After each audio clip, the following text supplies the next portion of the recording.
बारामतीत EVM गोडाऊनचं CCTV बंद आहे। बारामती लोकसभा मतदारसंघाच्या ईव्हीएमचं जे काही गोडाऊन आहे त्या ठिकाणचे सीसीटीव्ही फुटेज बाहेर आलेलं आहे आणि हा इथला सीसीटीव्ही बंद पडलेला आहे। यामध्ये काहीतरी काळबेरं असण्याची शक्यता तर नाहीये ना, अशा प्रकारचा संशय व्यक्त होतोय।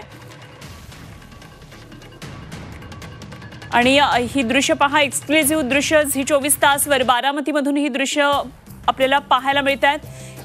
ज्या ठिकाणी ईव्हीएम मशीन्स ठेवलेली आहेत, ईव्हीएम्स ठेवलेत, त्याचं गोडाऊनचं सीसीटीव्ही सध्या बंद आहे आणि बारामती लोकसभा मतदारसंघाच्या ईव्हीएमचे जे गोडाऊन आहे त्या ठिकाणचे सीसीटीव्ही फुटेज आलेलं आहे ते बंद आहे। रविवारी बंद पडलेले सगळं फुटेज पाहायला मिळते।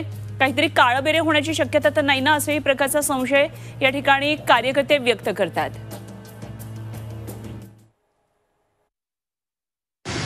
बारामती लोकसभा मतदारसंघाचे ईव्हीएम मशीन ज्या गोडाऊनमध्ये ठेवलेले आहेत त्या गोडाऊनचं सीसीटीव्ही फुटेज सकाळी 10:25 पासून बंद पडलेलं आहे। याच्या पाठीमागे काहीतरी काळबेरं तर नाही ना, अशी शंका माझ्यासारख्या कार्यकर्त्याच्या मनात आल्याशिवाय राहत नाही। मी त्या विभागाच्या ज्या आरओ आहेत त्यांनाही फोन लावला, मला नो रिप्लाय आला। त्यानंतर संबंधितांशी सारखं बोलायचा प्रयत्न करतोय। तिथं टेक्निशियन अवेलेबल नाही, तिथं आमची लोक उपस्थित आहेत, त्यांना गोडाऊन नेऊन दाखवत नाही। पोलीस म्हणतात आम्हाला त्याच्याबद्दलच्या सूचना नाहीत।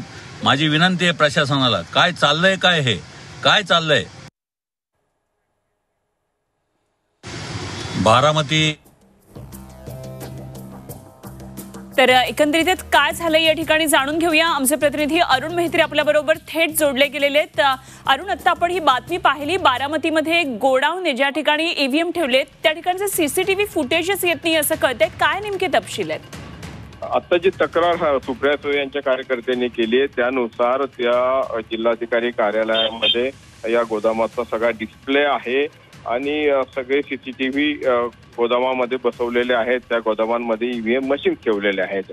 तर तो डिस्प्ले अचानकपणे बंद पडला होता, त्यामुळे सीसीटीव्ही तिथे रेकॉर्डिंग म्हणजे सीसीटीव्ही मध्ये रेकॉर्डिंग होते की नाही हा प्रश्न निर्माण झाला आणि त्यातूनच काही प्रश्न त्यांनी उपस्थित केले की काही गैरप्रकार तर या ठिकाणी घडणार नाहीये ना, कारण बारामती संदर्भात आधीपासून अनेक प्रकारच्या तक्रारी येत होत्या।